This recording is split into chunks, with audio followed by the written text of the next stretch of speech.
welcome to another episode of Analyzing Mormonism. We're trying something different today, as you can see. That's good. So we're trying to do an episode, video quality, not just audio, which is this. So we can make social media from this content. But it's also like kind of more exciting to have videos.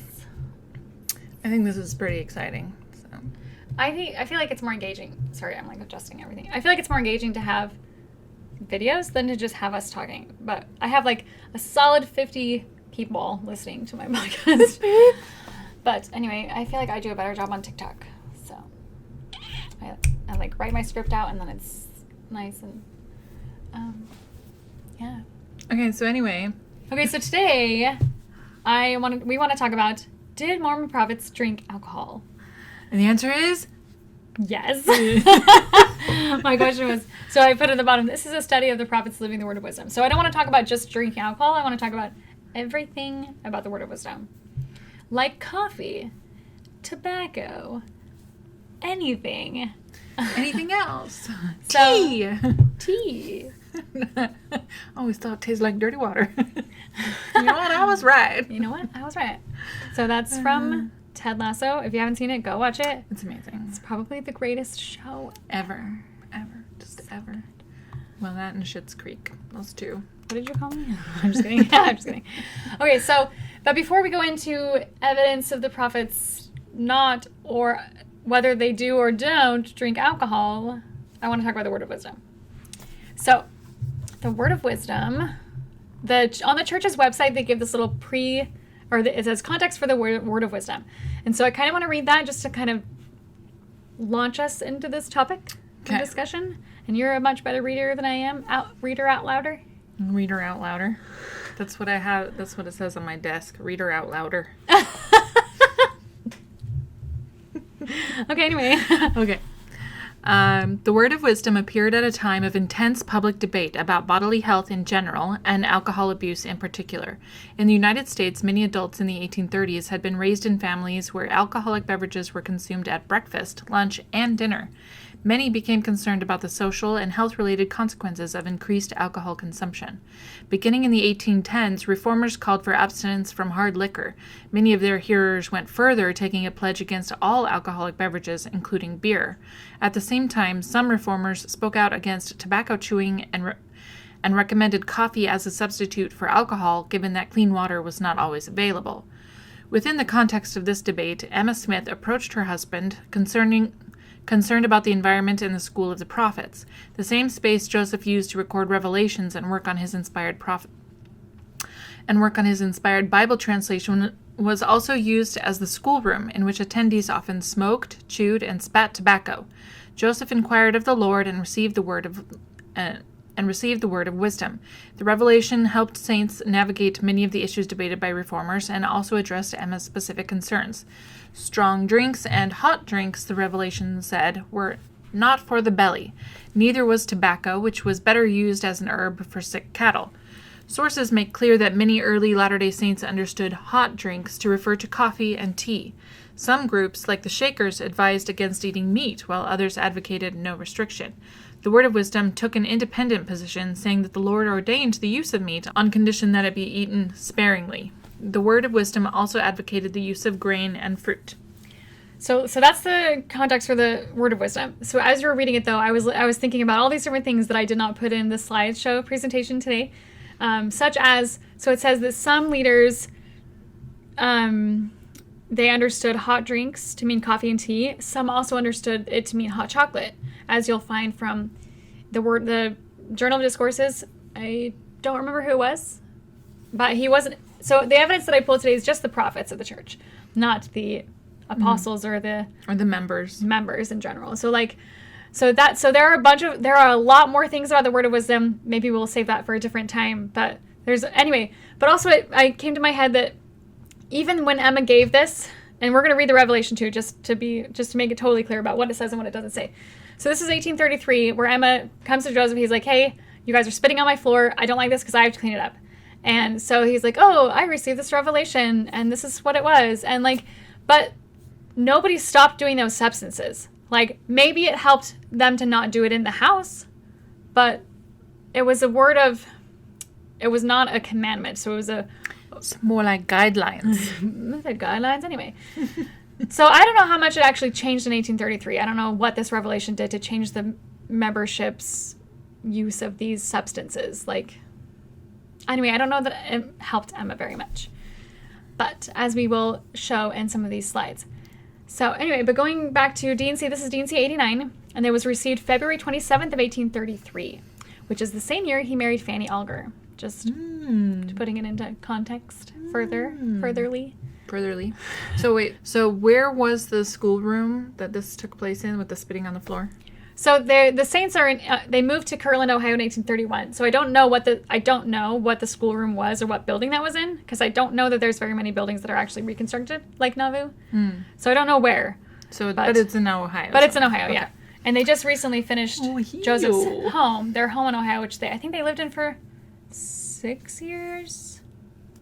Anyway, they said it was the longest home that Emma and Joseph ever lived in, was the home that they just dedicated in Kirtland. Together, because Emma lived after Joseph Oh, died. well, yeah. And she stayed in Nauvoo until she In died, the Nauvoo right? house. She died in the Nauvoo house. In the Nauvoo house.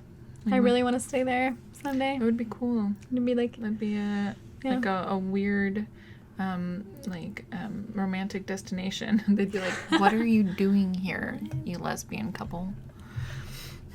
well, the Community of Christ is much more accepting, and they own that building. So Okay, so they might think not they'd be be quite fine. as weirded out. yeah. Okay, now we're going to go talk about we're going to read the revelation on the word of wisdom. So, do you want to read some of it? Okay, so verse 1, a word of wisdom for the benefit of the Council of High Priests assembled in Kirtland, Ohio. Like it says right there. Yeah. In the church and also the saints in Zion, to be sent greeting not by commandment or restraint. Constraint, but by revelation and the word of wisdom.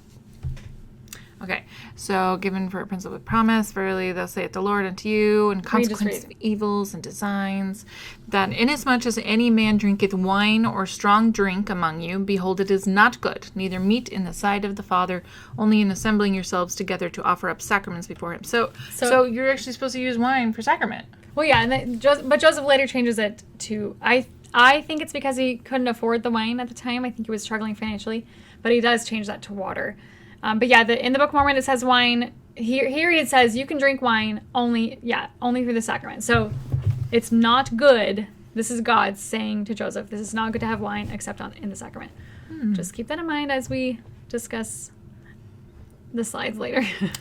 And behold, this should be wine, the sacrament. Yea, pure wine of the grape of the vine of your own make. You got to make your own wine. Yep. Which would make it cheaper if you're making it yourself. Oh, for sure. It would also probably make it not very tasty. Because it's fresh.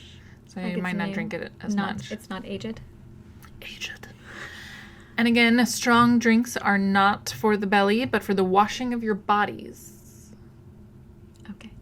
Wait, is that why they bathed in Fireball whiskey? Yeah. They're That's like, I interesting. can't drink this, but I can bathe in it. Yeah, so during this time period, during Kirtland, Ohio, I think it was 1836, Oliver Cowdery wrote down that part of the ceremony for the endowment or initiatory, it might have been washing and anointings, but they bathed in cinnamon whiskey. They bathed in whiskey flavored with cinnamon. And so, yeah, so washing of the bodies is interesting. Would you bathe in cinnamon whiskey? I feel like that would hurt.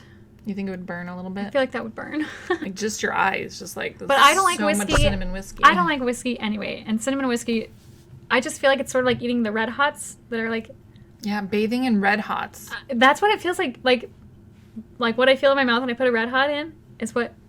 I don't know if that's actually accurate because I don't like whiskey. We're not whiskey drinkers. I don't think that's accurate. Okay, moving on. Tobacco is not for the body, neither for the belly, and is not good for man. It is an herb for bruises and all sick cattle to be used with judgment and skill. It is a healing herb, tobacco is. So Tell them what your degree is in. Oh, I have a degree in horticulture. Super applies. So she knows how to grow things.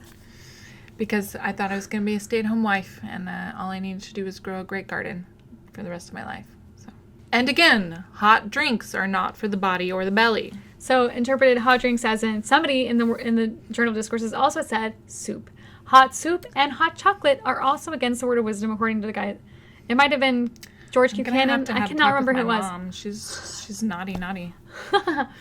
But so, like, there's a very strong drink and hot drink. What about? Yeah, that's just... Because wasn't there, like, a fad at the time that hot things were bad for the body? So, probably, yeah. So, like, we'll visit that in a second. Drinks... Oh, okay. We'll come back to that. Yeah. Getting ahead of myself. It's okay. Okay. Wholesome herbs are ordained for the constitution and nature and use of man.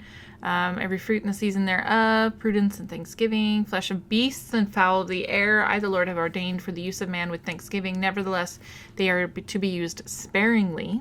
Okay, but everyone only remembers that part. So hang on, wait. So I'm a vegetarian? No, I'm a pescatarian. So I had a roommate. I had a companion on my mission who was also a vegetarian, and there was a couple of verses that she would lean on, just kind of to be silly. She wasn't trying to like say that this is what God doesn't like it if you eat meat. She wasn't trying to say that, but it was just kind of funny.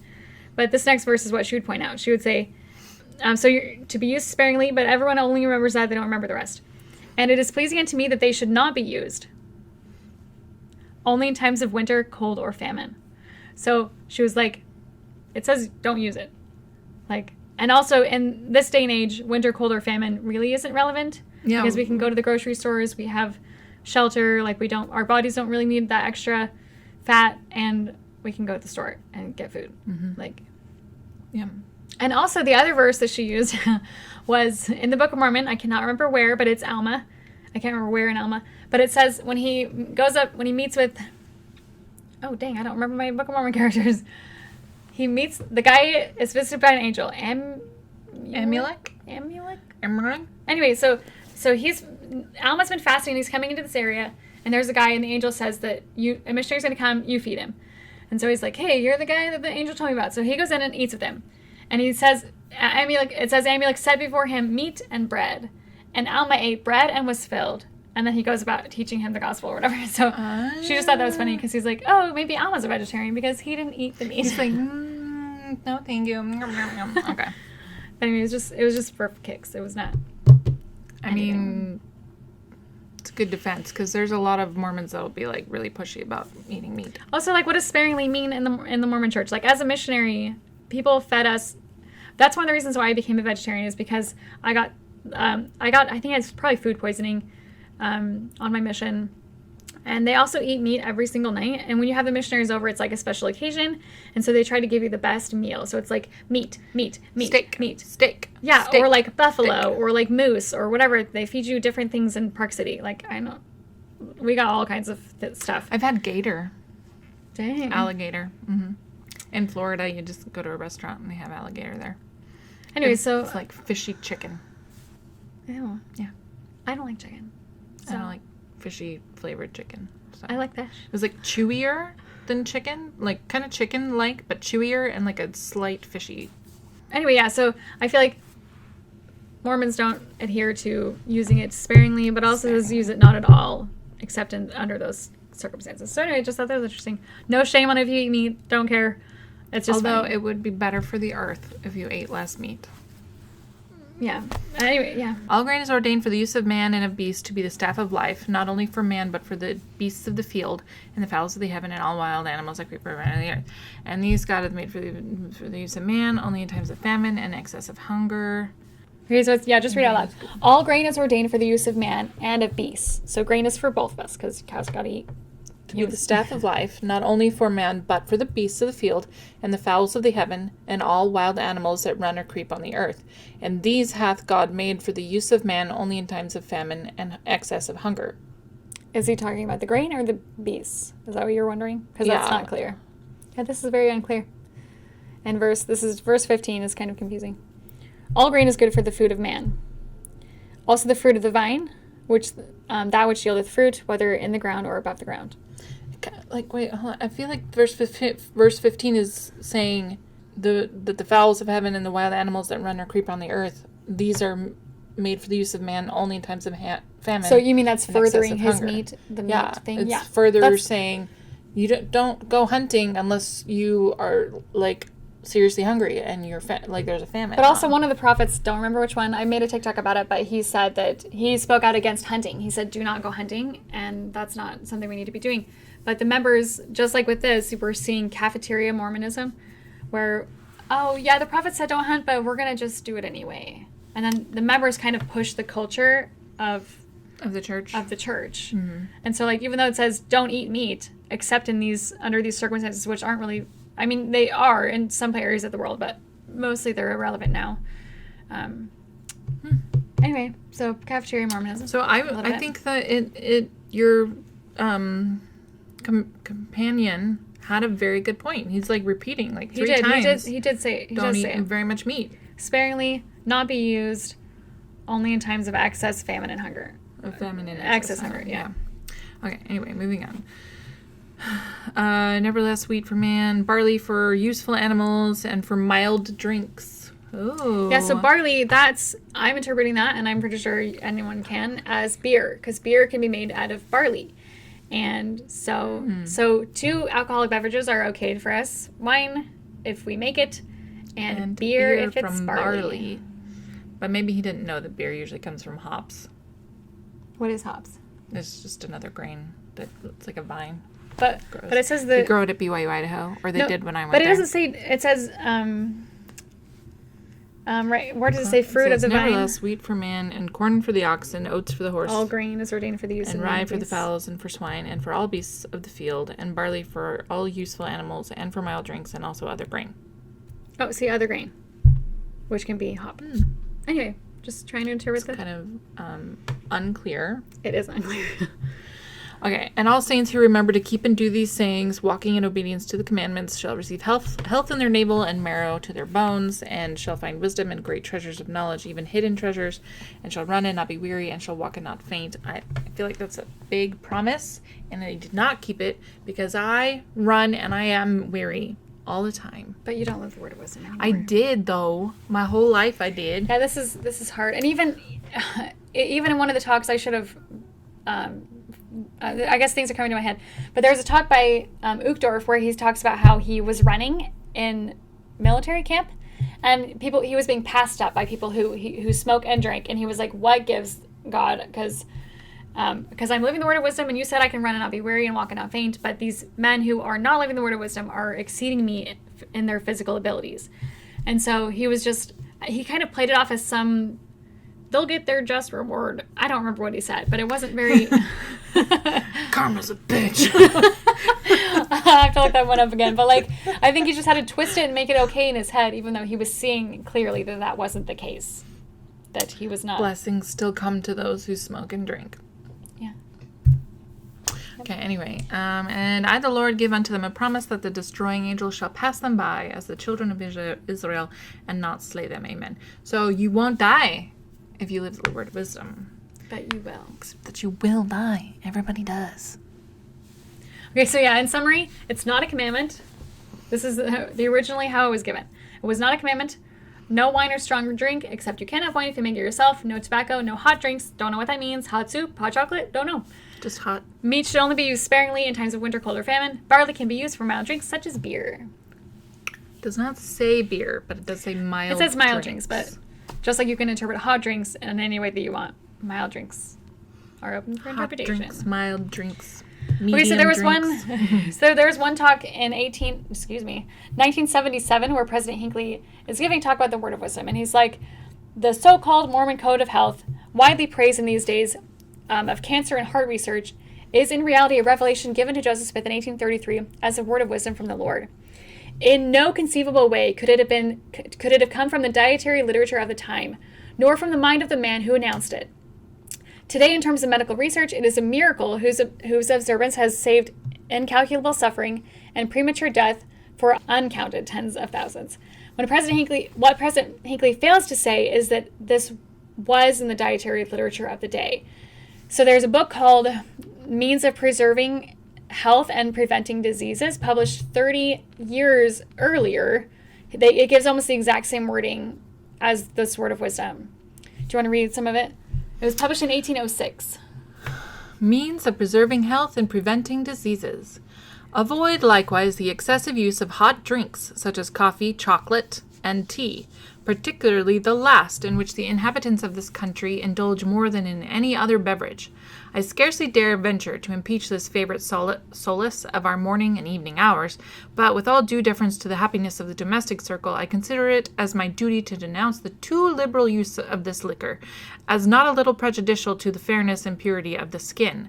Tea, taken hot and in immoderate quantities, not only has a tendency to weaken the organs of digestion, but causes fluctuations and congestions in the humors of the face, and frequently brings on a degree of debilitating perspiration. It's not true. But so just like you were saying, that was the common idea in the day, is that hot drinks are really bad for your body. Yeah. Yeah. Tea's really, really good for you, actually. Green tea, especially. Also, we will see that a lot of the prophets had the same opinion, and specifically, Brigham Young he was like, green tea is super good for you, and yeah. Okay, so now, with the precursor of the word of wisdom makes no sense, and it was only given not as a commandment, but as a, what does he say? A word of, not constraint. So now we're going to go into the evidence. We're not trying to argue anything. We're just presenting the information of the prophets, just the prophets who, if they live the word of wisdom or not. And the proof. And the proof that, yeah. How many of these are about Joseph Smith? The slides? Mm-hmm. 11? 10. 10 of them. Okay, so, but also there's other things that are not included in here. So I'm just talking about the prophets again. So like Lucy Mack Smith smoked a pipe. Just thought that was cool and interesting. I've made a TikTok about that before. And also her husband, so Lucy grew up in a tavern, so she knew how to make beer. They had a family beer recipe. And Joseph, I think that played into Joseph Smith Sr. being a drunkard, is because it was just there. Like, she opened up a cake and beer shop. So anyway, it was just always around him, and he struggled a lot after the loss of the ginseng and then losing her dowry. They just struggled a lot. And so like, I understand why he did it. Like, I'm not shaming Joseph Smith Sr., but there are some really great stories of Joseph Smith Sr. being drunk, or funny stories, I should say. The first time I heard the story was Bryce Blankenagel in Mormonism, Naked Mormonism, and we made a TikTok about this too. But he was at a bar one time, and he was bragging about how large his manhood was. So, yeah. That's the TikTok where I spit water. That was funny. That was my favorite one. It was you should great. Post it again so it can be more popular. Oh yeah, I can repost things. I forgot about that. Yeah, that's funny. Okay, so we are going to talk about. So this is, when was this? So this is from the Minute Book of March 18th of 1833. So February, March. This is 1 month later. So do you want to read that? After which several exhortations were given to faithfulness and obedience to the commandments of God, and much useful instruction given for the benefit of the saints, with a promise that the pure in heart that were present should see a heavenly vision. And after remaining for a short time in secret prayer, the promise was verified to many present, having the eyes of their understandings opened so as to behold many things, after which the bread and wine was distributed by brother Joseph, after which many of the brethren saw a heavenly vision of the Savior, and concourses of angels, and many other things, of which each one has a record of what they saw, etc. So, yeah. So they were fasting before this? So one of them is a case of fasting. I don't know if this one doesn't say specifically fasting, but it doesn't. So he's giving the bread and wine, right? Bread and wine. So that would, you'd think that would be the sacrament. But one thing that I've noticed with a lot of these, it sort of seems like the sacrament, but it's not like the sacrament that we do now. It's just like a little shot glass and a little piece of bread. Maybe this is a way of justifying drinking more, but they drank until they were filled, or they ate until they were filled and drank until they were satisfied. Which, anyway, so I guess you could write that off as maybe it's for the sacrament. But this is 1 month after the Word of Wisdom thing, but maybe it was wine he made. Who knows? I shouldn't judge Joseph, but... So this next one is from a man named Barton Stafford, and this was November 3rd of the same year of 1833. Being called upon to give a statement of the character of the family of Joseph Smith Sr., As far as I know, I can state that I became acquainted with them in 1820, so this is one of their neighbors, and knew them until 1831 when they left this neighborhood. Joseph Smith Sr. was a noted drunkard, and most of his family followed his example. And Joseph Jr., especially, who was very much addicted to intemperance. In short, not one of the family had the least claims of respectability. Even since he professed to be inspired of the Lord to translate the Book of Mormon, he one day, while at work in my father's field, got drunk on a composition of cider, molasses, and water. It's interesting. Finding his legs to refuse their office, he leaned upon the fence and hung for some time. At length, recovering again, he fell to scuffling with one of the workmen, who tore his shirt nearly off from him.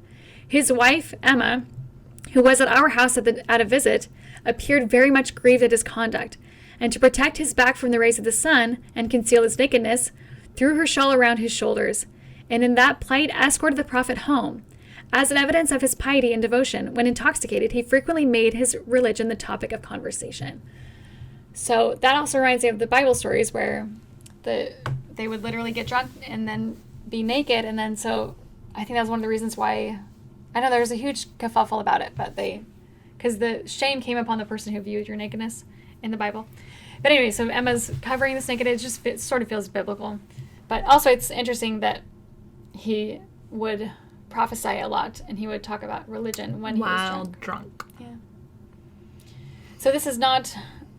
so this is an earlier reflection. So it's not happening now. This man is not trying to say that it's happening now, but he says that he often did become drunk. So he's just saying that Joseph Smith Sr., Joseph Smith Jr. are just known drunkards. To drink, known drunkards, which I guess is different than doing it leisurely or whatever. Yeah.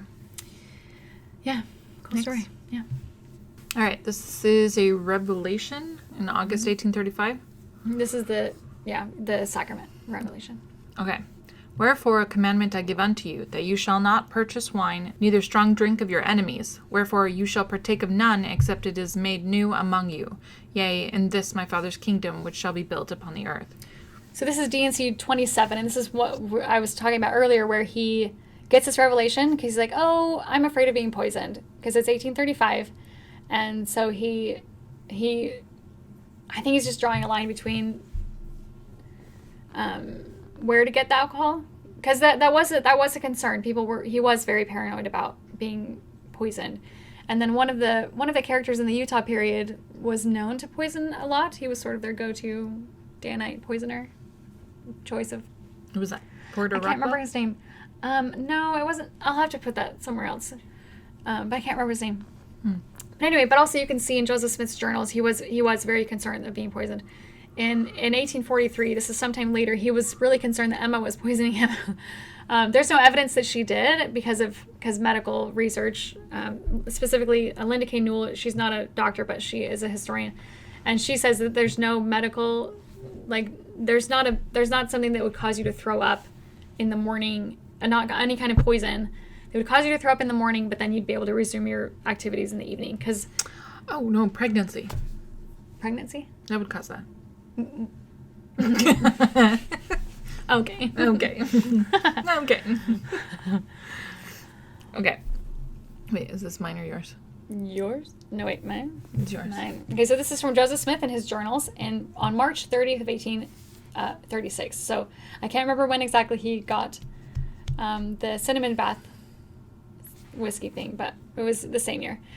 I called the house to order, and the presidency proceeded to wash the feet of the 12, pronouncing many prophecies and blessings upon them in the name of the Lord Jesus. The brethren began to prophesy upon each other's heads, and cursings upon the enemies of the church who inhabit Jackson County, Missouri.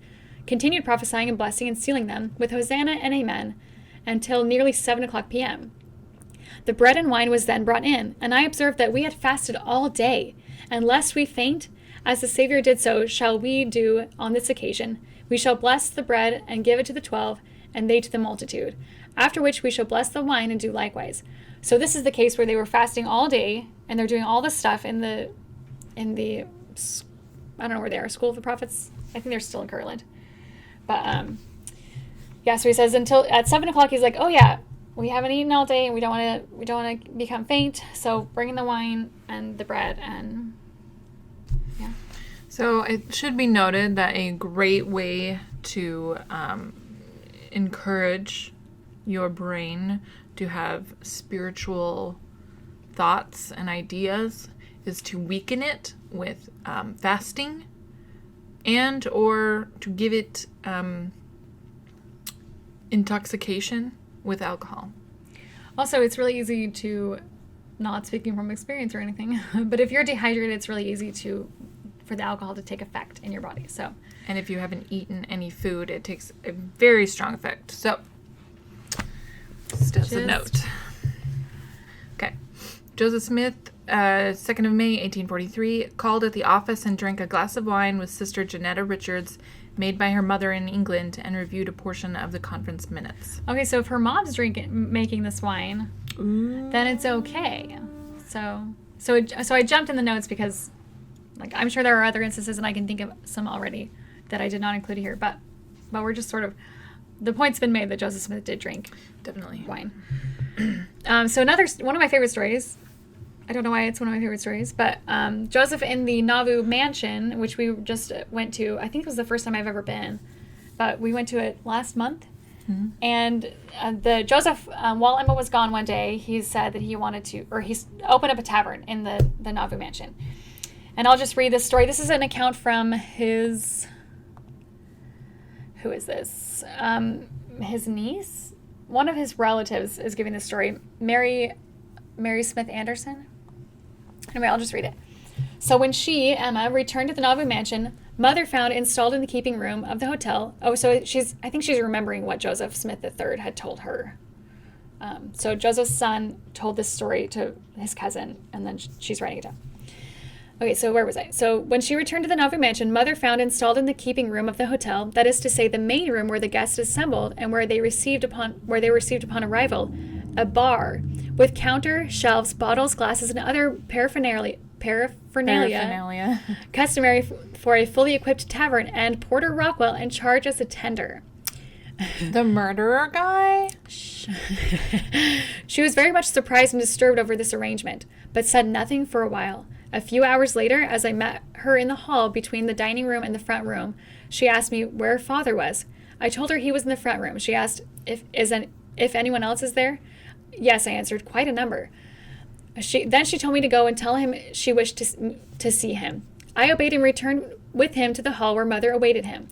Joseph, she asked, what is the meaning of this bar in this house? Do you want to read? Sure.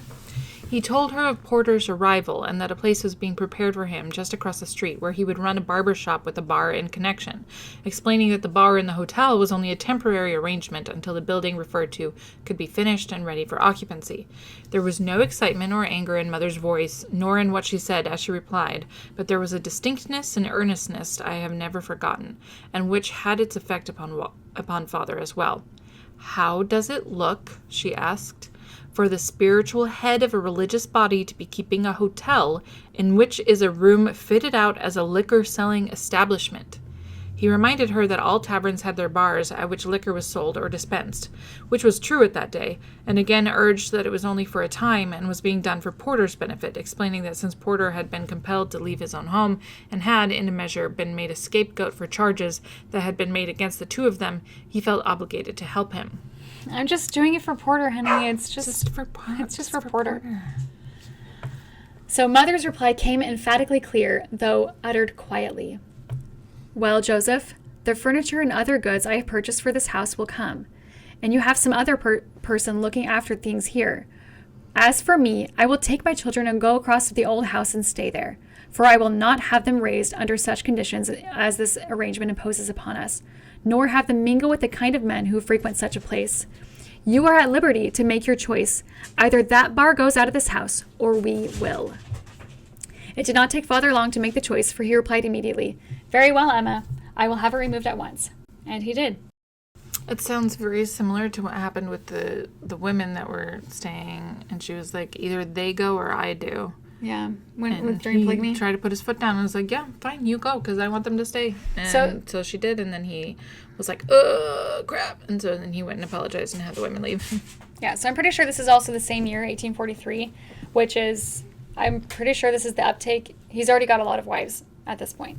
But also it's interesting that, like, I doubt they're making all this alcohol And so she's already kind of argued with him before, and he's continuing to disobey the word of wisdom that he came up with himself. But yeah, like, this is her home. This is her place where she lives. And can you imagine, like, she cleaned a schoolroom where they were spitting tobacco out, and now she's like, you're bringing this into my house. And now I have to deal with all this all the time. In my house all the time with my kids. Right. So, like, I totally get her feeling. So this is the martyrdom account. Mm-hmm. Sometime after dinner, we sent for some wine. It has been reported by some that this was taken as a sacrament. It was no such thing. Our spirits were generally dull and heavy, and it was sent for to revive us. I think it was Captain Dan Jones who went after it, but they would not suffer him to return. I believe we all drank of the wine and gave some to one or two of the prison guards. And that was John Taylor telling this story. So I just thought that was really interesting, where he's like, no, it's not the sacrament. Like, we were really super depressed, and we thought it was okay to have wine to revive us. And which, again, is sort of picking and choosing what they want to live from the revelation. That's not a commandment. It's not with constraint. But I don't know how something's like that. Like, how is something not a doctrine if God is saying don't do this? I don't know. But anyway, so there's no justification here because they're just drinking it leisurely, and they didn't make this wine. They're sending Dan Jones to go buy it. And they wouldn't even let Dan Jones back in, but they let the alcohol in. Yep. Poor Dan Jones. Short little guy. So this is Orson Pratt. This is February 18th of 1855. So he's speaking in the Journal of Discourses. He's speaking retrospectively. So he says, this is a kind of an interesting story.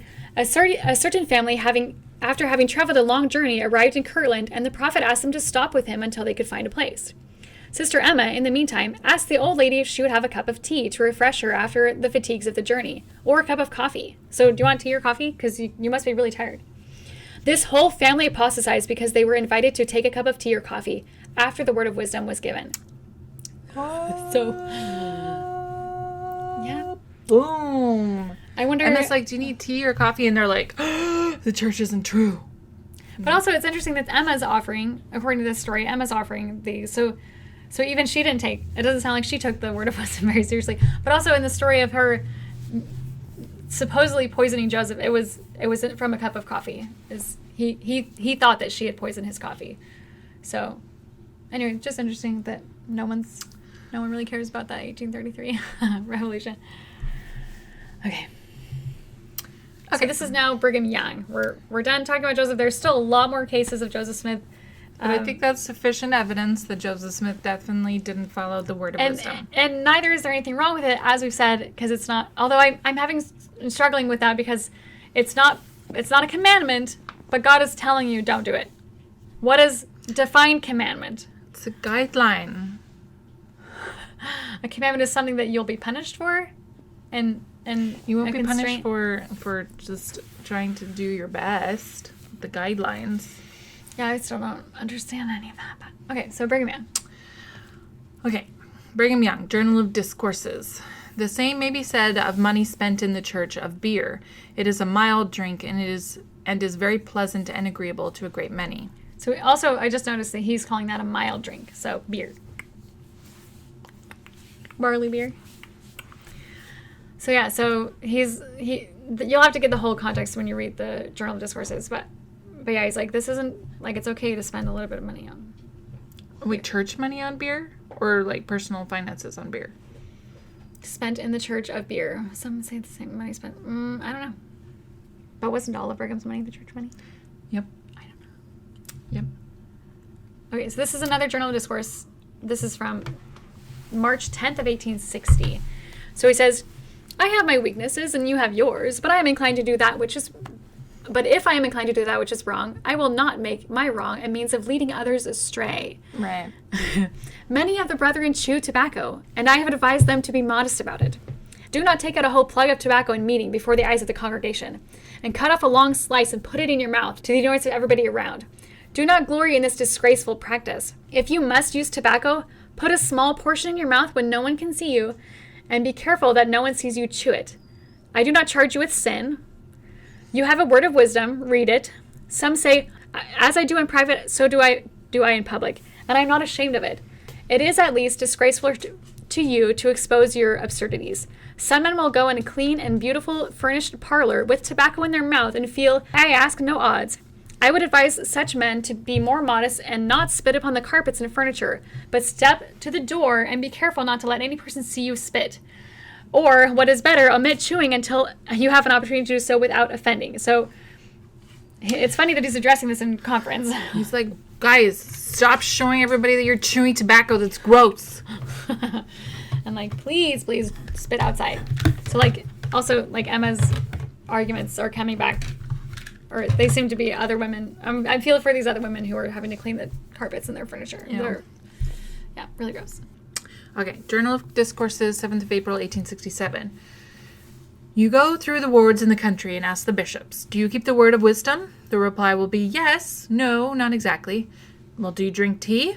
No. Coffee? No. Do you drink whiskey? No. Well, then, why do you not observe the word of wisdom? Well, this tobacco, I cannot give it up. And in this he sets an example to every man and to every boy over 10 years of age in his ward to nibble at and chew tobacco. You go to another ward, and perhaps the bishop does not chew tobacco, nor drink tea, nor coffee, but once in a while he takes a little spirits, and keeps whiskey in his house, in which he will occasionally indulge. Go to another ward, and perhaps the bishop does not drink whiskey, nor chew tobacco, but he cannot give up his tea and coffee. And so it goes through the whole church. Not that every bishop indulges in one or more of these habits, but most of them do. I recollect being at a trial not long since where quite a number of bishops had been called in as a witness, but I could not learn that there was one who did not drink whiskey, and I think that most of them drink tea and coffee. I think that we have some bishops in the city who do not chew tobacco, nor drink liquor, nor tea, nor coffee to excess. The word of wisdom is one thing, and ignorance, superstition, or bigotry is another. I wish people would come to understand with regard to the word of wisdom. For illustration, I will refer to a certain brother was in the church once, and president of the elders' quorum in Nauvoo. While living at that place, there was a great deal of sickness among the people, and he was sometimes called in to lay hands on the sick. But if he had had the least doubt about their drinking tea, if he even saw a teapot, he would refuse. I recollect he went into a house where a woman was sick, who wanted him to lay hands on her. He saw a teapot in the corner containing catnip tea, but without stopping to inquire, he left the house, exclaiming against her and her practices. Now there is no harm in a teapot, even if it contains tea, if it is let alone, and I say if a truth that where a person is diseased, say, for instance, with canker, there is no better medicine than green tea, and where it is thus used it should be drank sparingly. Instead of drinking 13 or 14 cups every morning, noon, and night, there should not be any used. You may think I am speaking extravagantly, but I remember a tea-drinking match once in which 14 cups apiece were drank, so you see it can be done. But to drink half a dozen or even 3 or 4 cups of strong tea is hurtful. It injures and impairs the system, becomes the faculties of the stomach, and affects the blood, and is deleterious in its nature. If a person is weary, worn out, cast down, fainting, or dying, a brandy sling, a little wine, or a cup of tea is good to revive them. Do not throw these things away, and say they must never be used. They are good to be used, with judgment, prudence, and discretion. As our bishops, if they drink tea every day, and in most cases they will tell you they do if they can get it, they take it when they do not need it, and when it injures them.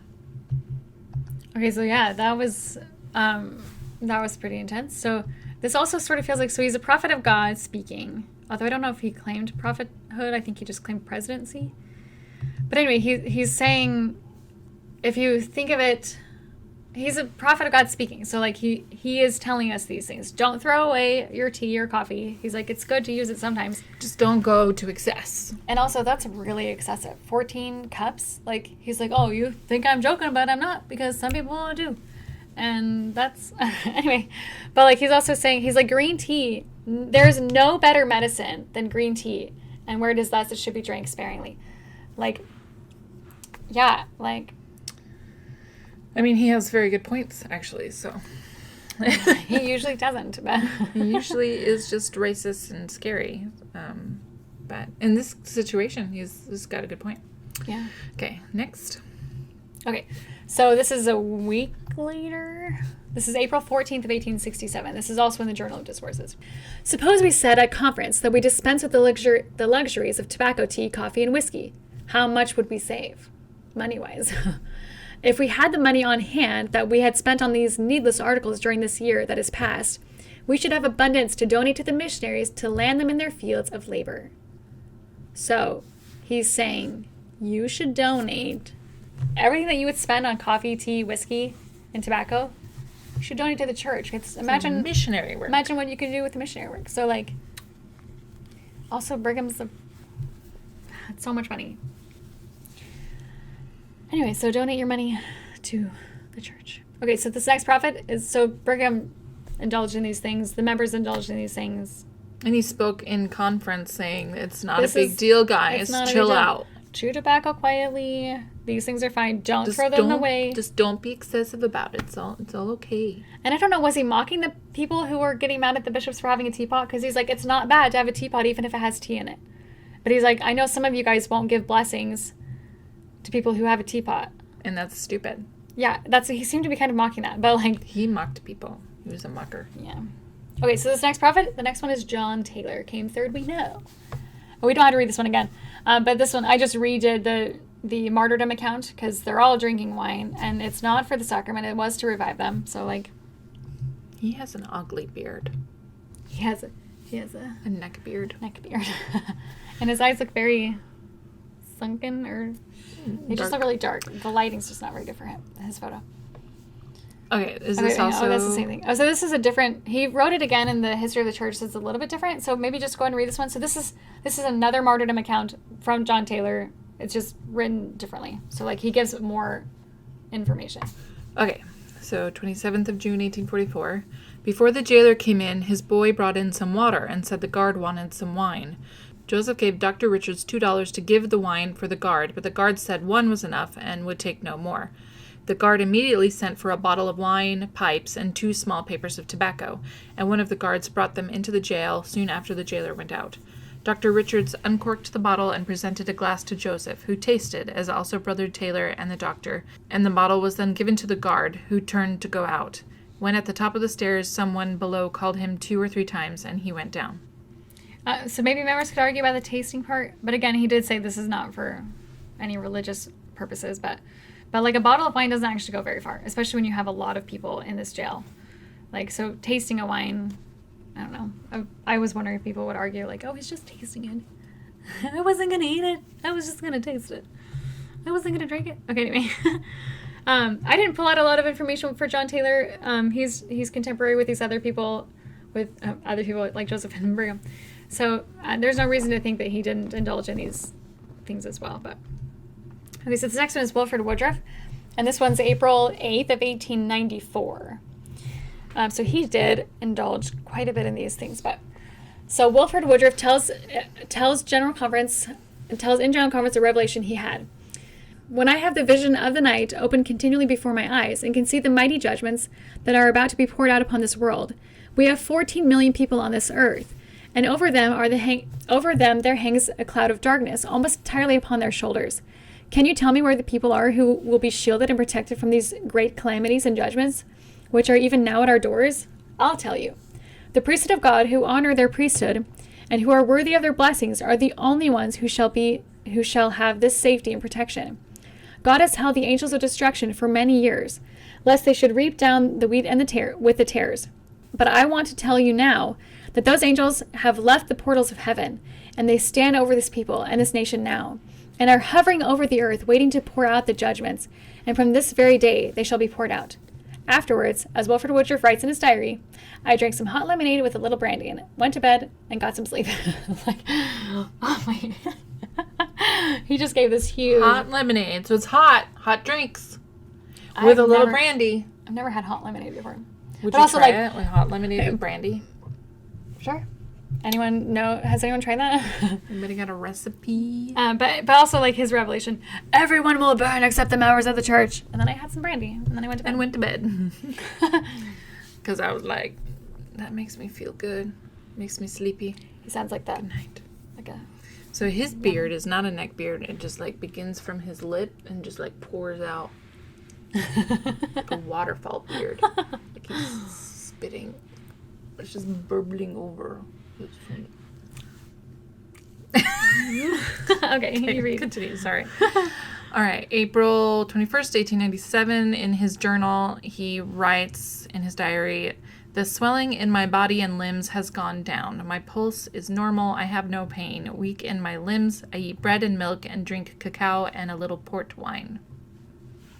So he drinks chocolate, probably hot, and a little port wine. Yeah, so there you go.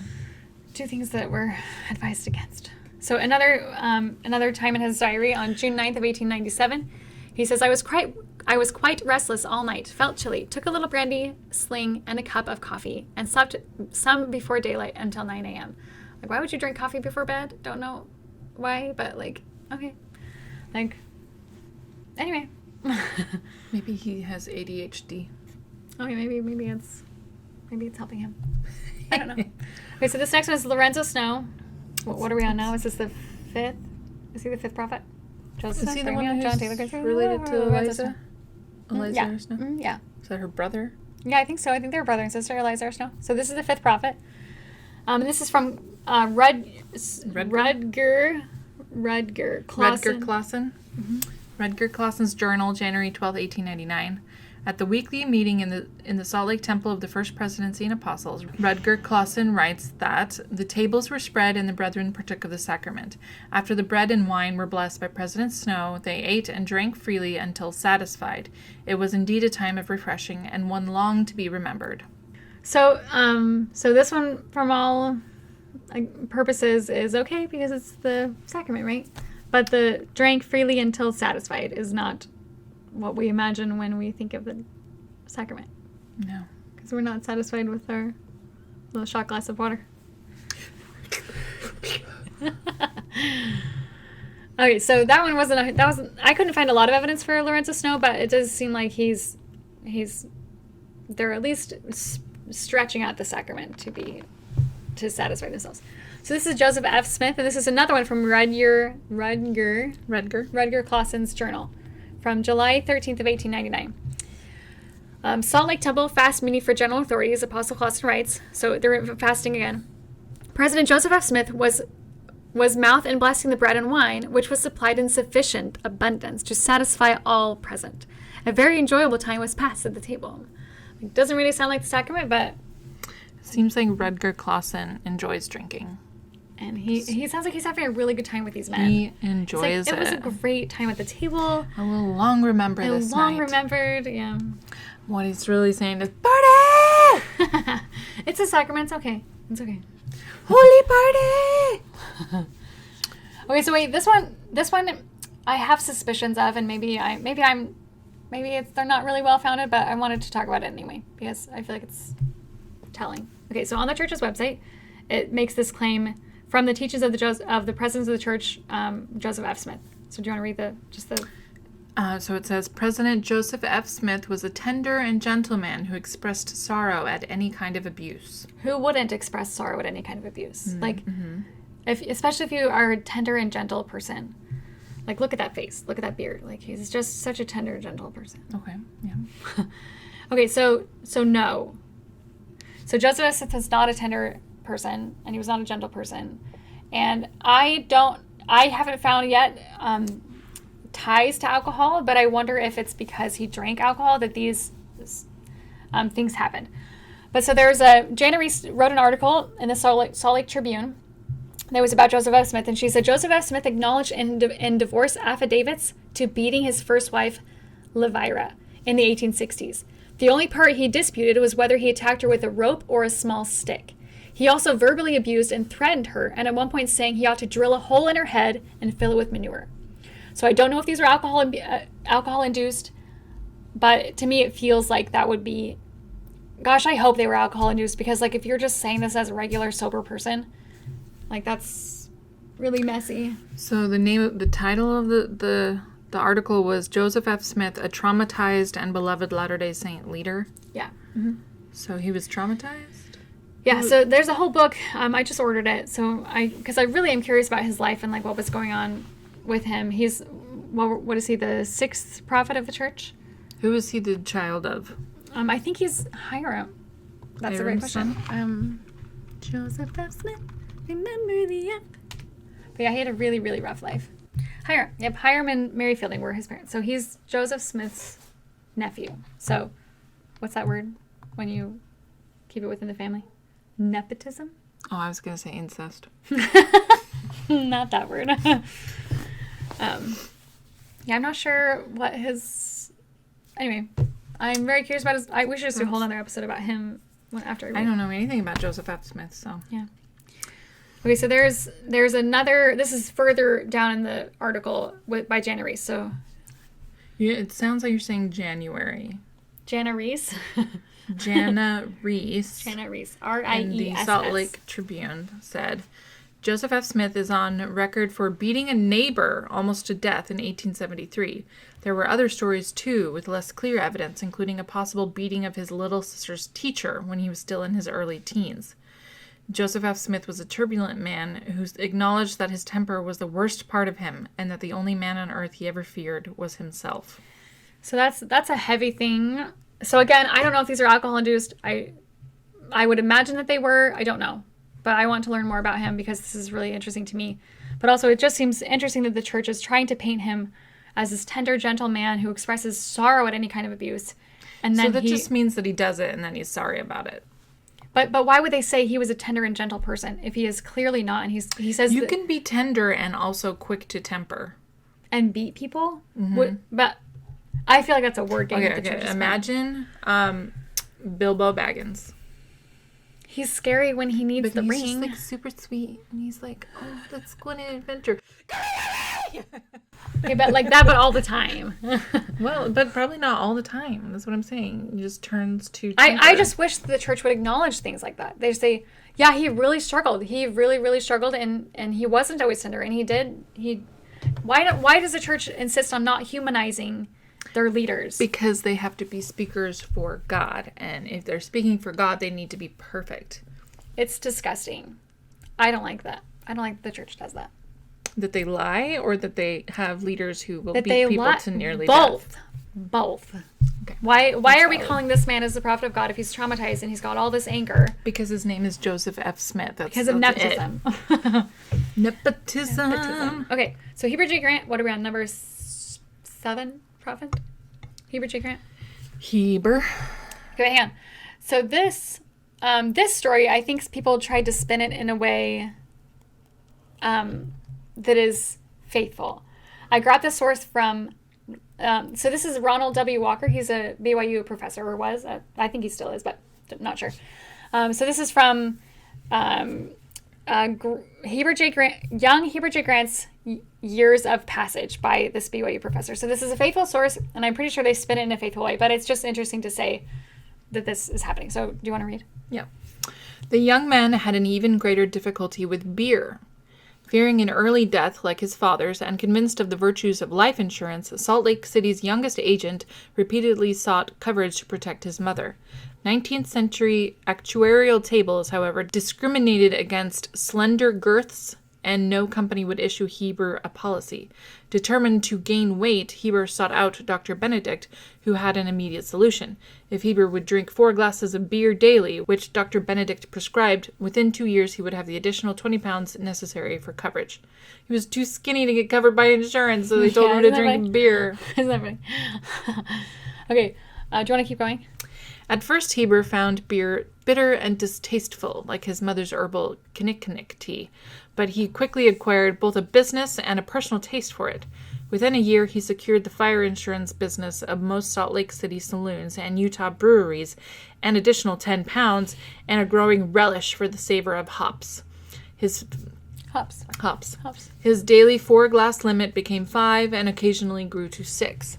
He warred with his acute sense of conscience.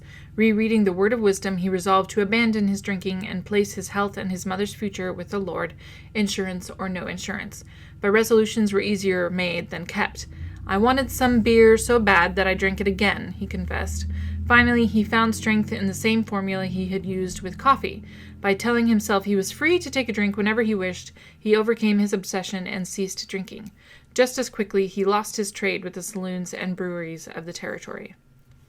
So, yeah, like, he was addicted to alcohol. Yeah, and also, like, this is his younger years, and this BYU professor's not saying that he did it as the prophet, although everyone else did do it as the prophet.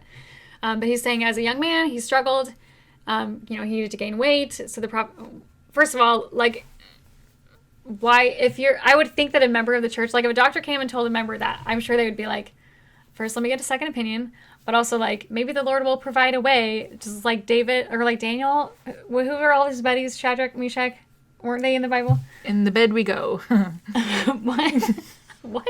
Shadrach, Meshach, and in the bed we go. Oh. Okay, but there's a story in the Bible, I'm pretty sure it was them. Abednego. Where they say, oh, we're not going to drink your stuff. We'll drink our like grains and things, and we'll gain weight and we'll be stronger. I don't think it's drink. I think it's eating. I think they're not eating. Okay, but like, my point is, but I think was it wine and meat? Yeah, and then they just drank, or they just ate like rice and wheat and. But did the king offer them wine? Yeah, and meat? Anyway, so my point is they make the people who eat it look gluttonous and fat. So. Yeah, but my point is like he's got a worldly physician, or I'm assuming, I don't know actually if he's a member of the church or not, but it's saying that in order to gain weight you need to drink beer. But that's strictly against the word of wisdom. Well, no, you could also say that it's not. I mean, like, unless you're going to argue hops and barley, but like the word of wisdom does say mild drinks are okay. Mm-hmm. So like he could have justified that just fine. But he didn't. But he didn't. He could have said, oh, well, maybe the Lord will provide me a better way to gain weight. But anyway, he does indulge in alcohol, and instead of his 4 glasses turns to 5 and then 6. And then he's like, I want this so much. And I also think that's really interesting when he gives himself full permission to have as much beer as he wants.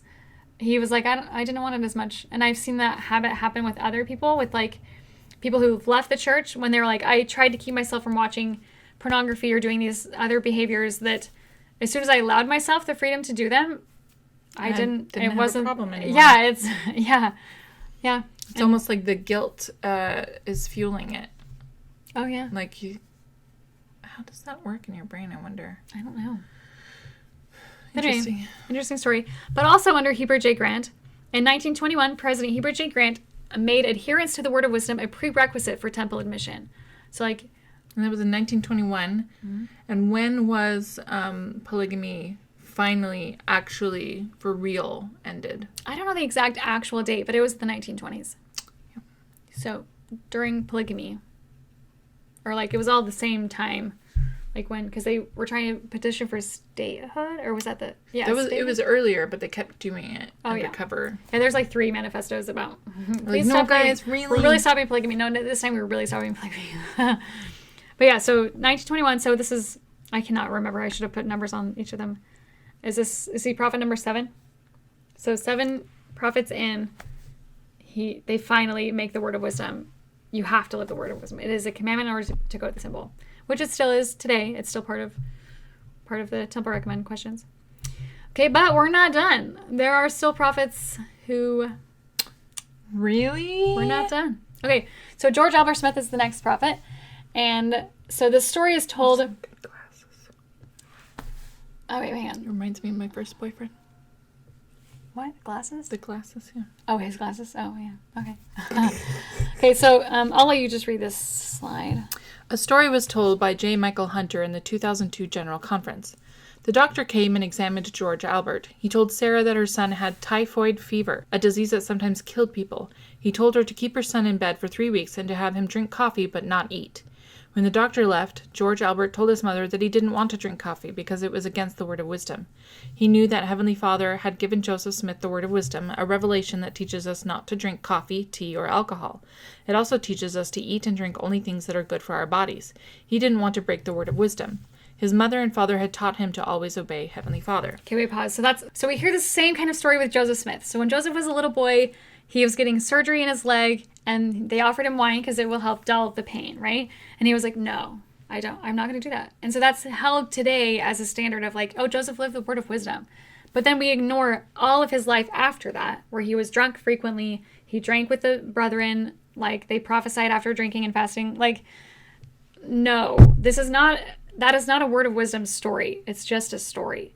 And same here, this doctor is saying, give him coffee. And he's like, no, Joseph said no coffee. But what they don't say... However, what they don't tell us is that George Albert Smith, apostle and later church president, took brandy for medicinal reasons. What are the medicinal reasons for brandy? That's a great question. I don't know.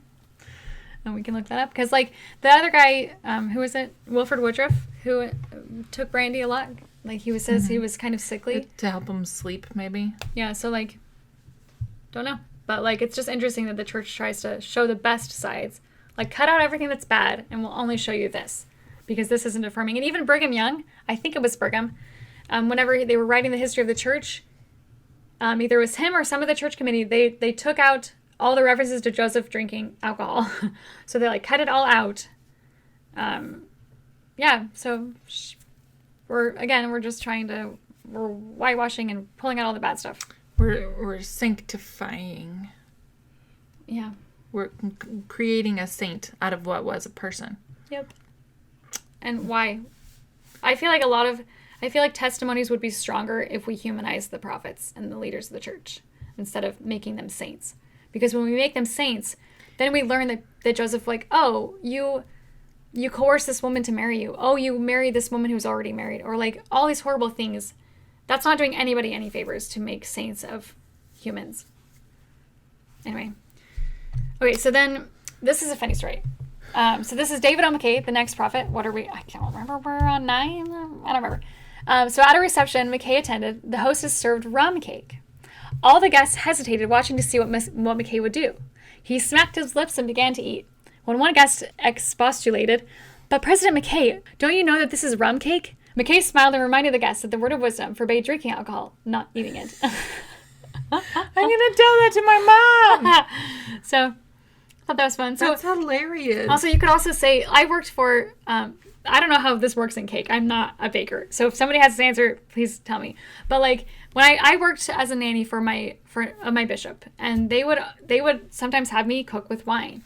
And so I was like, oh, this is weird because I'm like a return missionary and I don't think I should be using wine, and I'm serving it to the bishop's family. But like, I was like, it's okay, it cooks out, right? But then when I looked it up, it really doesn't cook out. It takes a long time to cook out. Like way more than, no, it doesn't cook out. So like with rum cake, how does that work? So because you're baking in an oven, I don't know how that, I don't know. Maybe it does.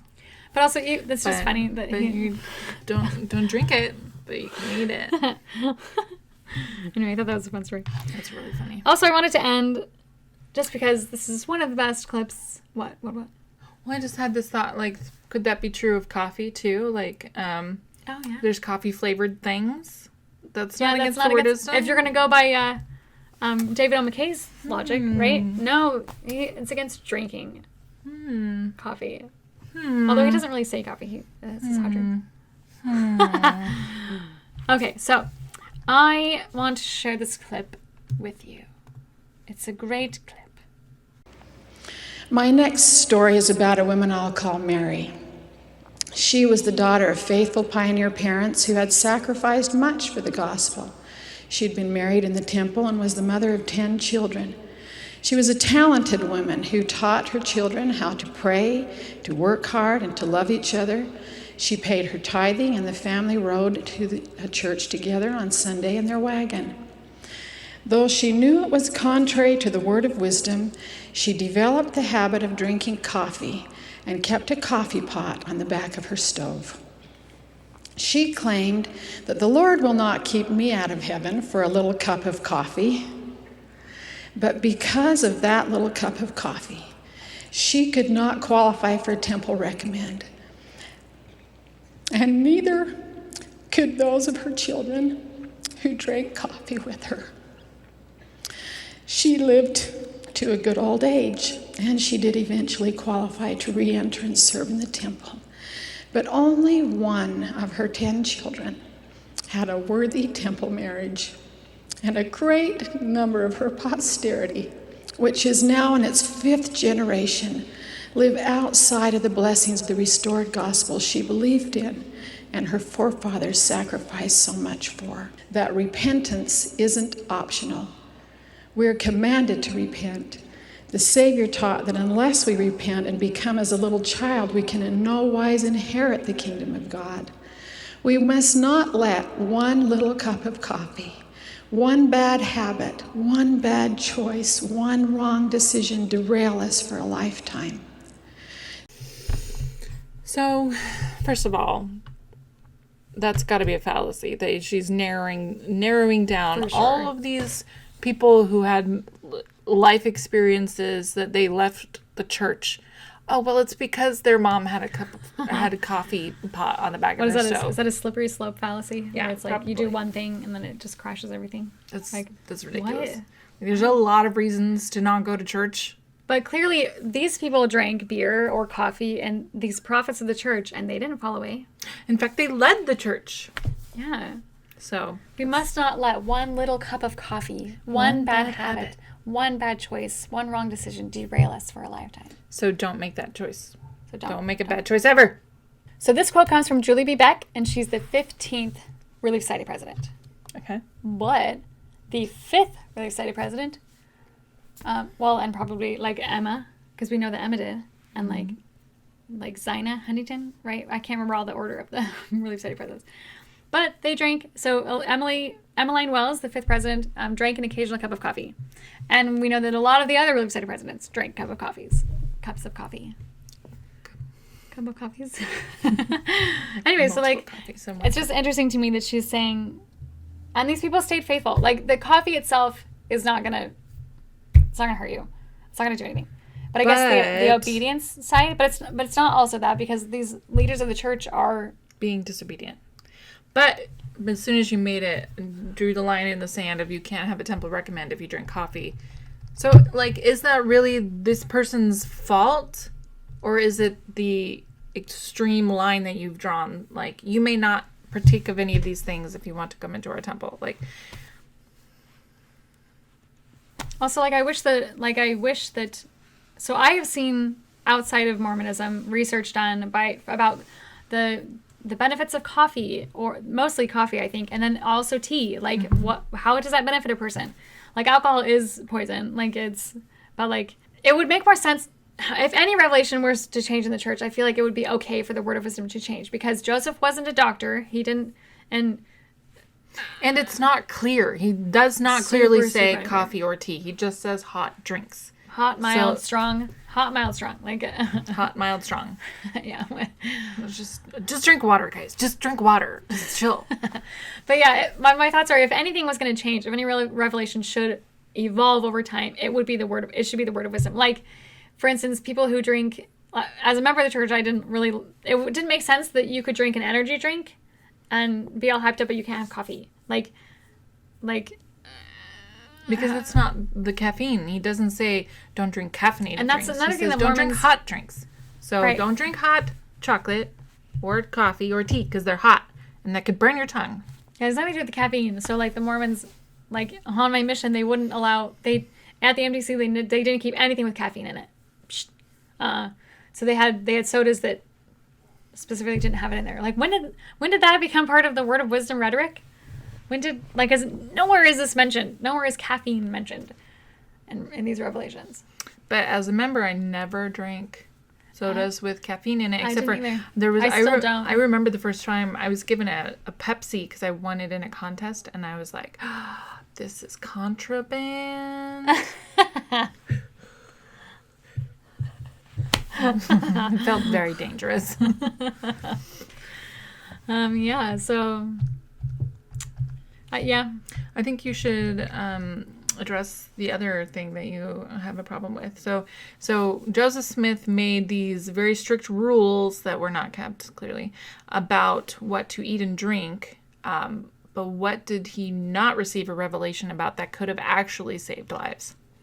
Oh, you mean like washing your hands when you're delivering children? Yeah. Mm-hmm. So like in this time period, and I made a TikTok about this way forever ago, so I'll have to reshare it or something, but like people were dying because doctors weren't washing their hands.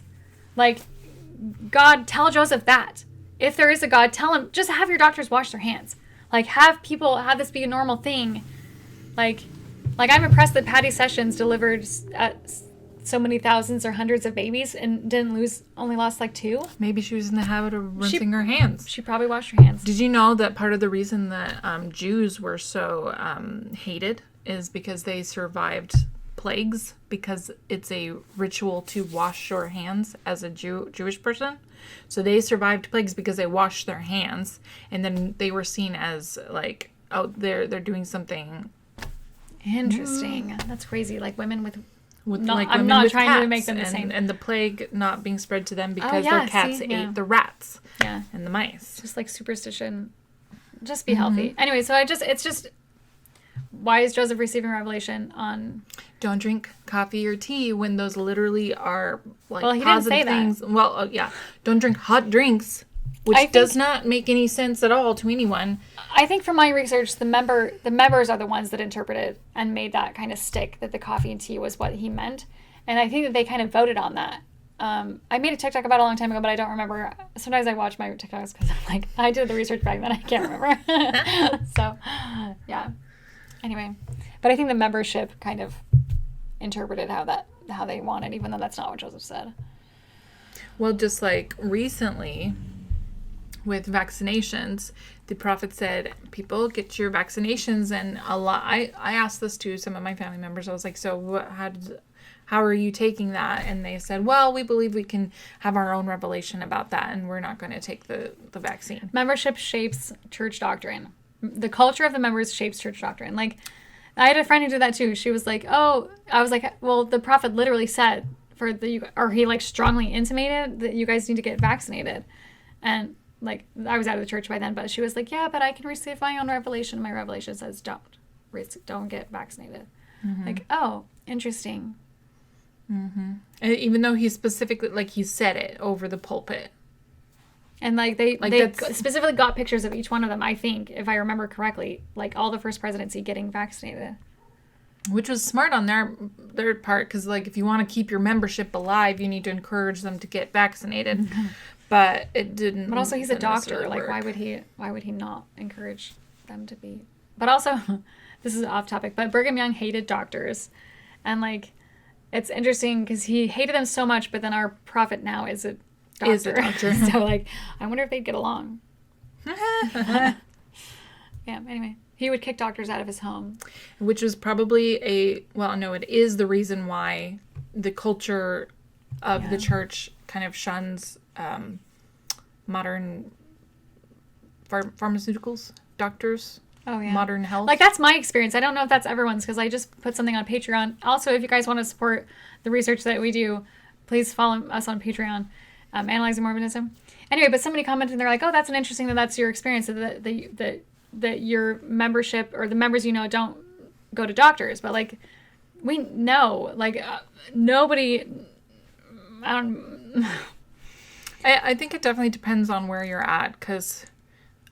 or even especially your income bracket, because I think lower income people are gonna lean towards that anyway, and like, oh, I just can't afford to go to the doctor. Oh, also, like, the Lord can heal me, so I don't need to go to the doctor. Yeah, I think that's a harmful thing right there with, like, oh, yeah, like, we believe that the priesthood can heal us, and then you don't go to the doctors, and then you end up suffering more or dying because you didn't. Or you just believe that must be what God chose for you. And like, oh, God has decided that it's my time to go. Okay, so you don't want to operate on that broken knee or like a broken leg? Just leave that and let God heal it?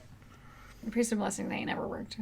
Like, that girl. I know he said this in our last episode, but Brigham Young almost dying. And he got a blessing from Joseph, from the prophet of God. And his wife had to still save him because... He wasn't breathing. There was no such thing as CPR, but she she did do CPR. That's not what it was called at the time, but that's what she did essentially, which was very smart on her part. And maybe she was inspired, or maybe she wasn't, because she kept to lead Brigham Young, who encouraged a lot of other people to die. So she said him, but like a lot of other people died. So yes. Okay, so what do we figure out? 9. How many prophets have there been total? Can you check that in? 17. So yeah, pretty much half of the prophets drank alcohol, or did not abide by the word of wisdom, I guess you could argue. Although, I mean, David O. McKay, rum cake. Rum cake. You can eat alcohol, just don't drink it. You can eat it. But anyway, I just think that was an interesting, I'm not arguing one way or another. I'm not mad at these gentlemen. I don't care. Like, it's just interesting to think. But go back to your very shortly having left the church self, who would not drink wine, and what would you say to yourself back then? What do you mean? Like, Because there was, after leaving the church for about a year, you would not drink wine or coffee still. So what would you say to yourself then? I wouldn't say anything because I feel like I needed time because I was like, well, as soon as I left, I was like, oh yeah, I'll for sure try these things, but I don't want to do it. I don't want to push myself. And so like I did it at a rate that I was comfortable. So I don't know if I would tell myself anything because I did it I did it when I was ready. Okay. And it was like a year later. It was a year later, which is super fine. Yeah. And we're still limited in what we do drink, and coffee is still kind of gross. Like she likes not coffee, but milk and cream with coffee in it. Like I love the Starbucks vanilla frappuccinos. They're so good. I'll go to Walmart and or wherever they sell them and grab them. They're so good. But yeah. So what would you say to yourself as a member who would shame other people for drinking? I don't know if that's something I really did. You didn't shame anybody? I shamed tattoos. Did? I did. So I think I had a good or like a healthy boundary between like who to shame and or like, you know, I had a lot of family who wasn't members of the church. Like my mom is like the only one of her siblings that is in the church. And then my aunts smoke and drink, and like that's not I grew up having that being a normal thing, and we still love them. We just don't smoke and drink. Like, and anyway. I hate the sin, love the sinner. No, like this isn't healthy, but I love you, and I love you as a person. Like I feel like that's different than like people usually equate that to like people like us who are gay. Like love the. Like you love you, but I can't hate you. Love you. I feel like it's different when it's health. But anyway, yeah, like I had some members of my family that were members of the church that would get tattoos, and I was like, like I feel embarrassed. That's probably one of my most embarrassed moments where I like he showed one of my cousins had shown a picture of his tattoo. It was fake. I didn't know it was fake at the time, but he had a real tattoo in the past. So I messaged and I was like, oh no, you shouldn't do that. And like, the prophet says don't do that. And like, I was so embarrassed and then like deleted it like the next day. When you found out it was fake? I think I might have deleted it. Even before that. Because somebody like commented, they're like, whoa girl, like calm down. I remember there was a guy that I worked with who was Mormon, but he had a tattoo of the American flag and he drank non-alcoholic beer. And I was like at that point, just commit the sin. Just do it. What are we soaking? And he's like, it's the American flag, so it's like important. And I'm in like, I think he was either in the military or wanted to be in the military. I don't know why I was so strongly against tattoos. But like there was a guy in my BYU Idaho communications class where he would get tattoos. Like it was just a tick or a thing that he had to do. So he was covered in them and he was still temple worthy and he was still, you know, able to go to school. And he lifted up his pant leg one time and showed the whole class his angel Moroni all down from his knee to his ankle. And the teacher was like, I've never seen that before. That's really interesting. And yeah. Anyway. Technically, it's not in the temple recommend question. It's not. So. No. And culturally, like, I mean, it shouldn't be because. But, anyway. but you know what is in the temple recommend questions is, do you have 2 piercings in your earlobes? Wait, that's not a question. No. I know it's not. I'm just was teasing. it a question before? No, but is a big deal. It was. Women got shamed for that, for having 2 piercings. Yeah. Man, they had talks about it. Yeah. It's a big deal. I don't know if it's a big deal anymore. Is it still?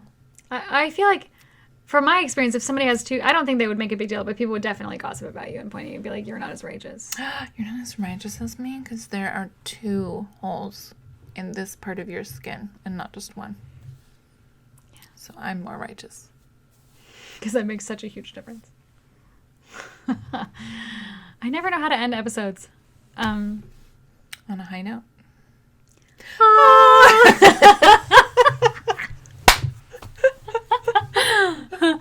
Okay, again, I'm not shaming anybody. I'm just presenting information and facts that I thought were interesting because people have asked me, did the Mormon prophets drink alcohol? And the answer is yes. Yes. And there's no shame in that. It didn't become part of the, I'm still confused by what it means by commandment and what it means by not. If God says, don't do this thing, that feels like a commandment. It's not like an official, I'm going to write it on stone tablets kind of thing, but Well, why not? because They didn't have stone tablets. no, we have other tablets nowadays. Gold tablets. Why didn't he write it on a gold tablet? Anyway, so yeah, 9 of the 17. 9 of the 17 prophets did not keep the word of wisdom. Yep. So to end the episode, follow. Oh, go to Patreon. Your support would be much appreciated. There's like little tiers. I'm not asking for a lot. Please don't give more than you want, or don't give it all, and we'll still be making this content anyway.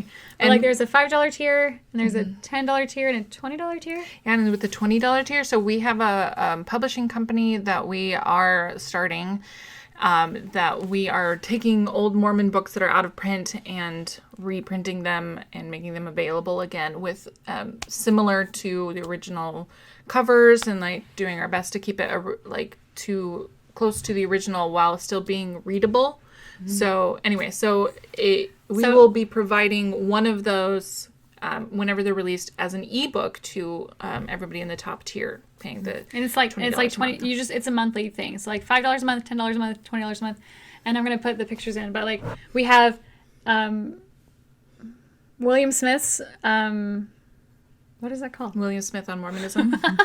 We have William Smith on Mormonism, and then we have the Nauvoo Expositor, and then we have our upcoming is The Wife Number 19. And the cool thing about this is that those are the books that we're reading and discussing. So when you receive that ebook, you will be able to read along with us as we're discussing it and having that in your TikToks. So Oh yeah, because that's, it's Yeah. we're not exactly doing a book club, but it's kind of like a book club. we could structure something like that. We could, if there was desire for that, we could consider doing a book club.